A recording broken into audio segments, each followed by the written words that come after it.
नमस्कार, मी मनीषा जयप्रकाश। आपण पाहत आहात लोकसंदेश न्यूज।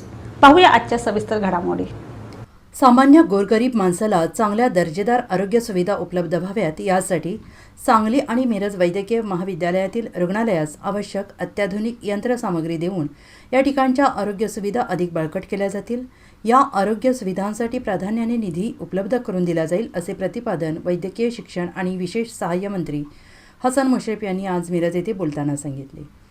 मिरज शासकीय वैद्यकीय महाविद्यालयात जिल्हा नियोजन समितीच्या निधीतून घेण्यात आलेल्या नवीन MRI मशीनचे लोकार्पण आणि नूतनीकरण केलेल्या CSSD विभागाचे उद्घाटन वैद्यकीय शिक्षण आणि विशेष सहाय्य मंत्री हसन मुश्रीफ यांच्या हस्ते आणि कामगार मंत्री तथा जिल्ह्याचे पालकमंत्री डॉ. सुरेश खाडे यांच्या प्रमुख उपस्थितीत करण्यात आले।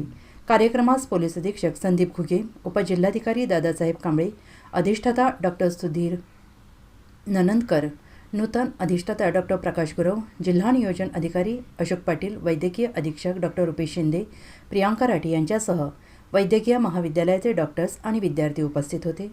पालकमंत्री डॉ. खाडे म्हणाले, कोरोना काळात मिरज रुग्णालयाने चांगलं काम केलं आहे। या ठिकाणी सुपर स्पेशालिटी हॉस्पिटलबाबतचा प्रस्ताव केंद्र शासनाकडे पाठवण्यात आला असल्याचं त्यांनी सांगितलं।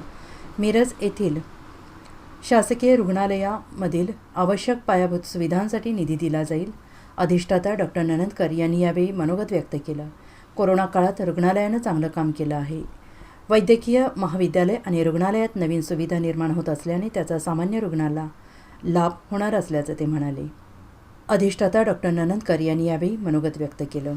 कार्यक्रमाचे स्वागत आणि प्रास्ताविक वैद्यकीय अधीक्षक डॉ. रुपेश शिंदे यांनी केलं। या कार्यक्रमात अधिष्ठाता डॉ. सुधीर ननंदकर यांचा सेवानिवृत्तीनिमित्त मंत्री महोदयांच्या हस्ते सत्कार करण्यात आला।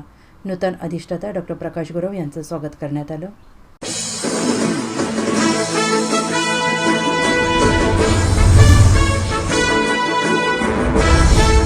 नमस्कार, आपण पाहताय लोकसंदेश न्यूज आणि मी स्मिता यादव। पाहूयात काही विशेष घडामोडी।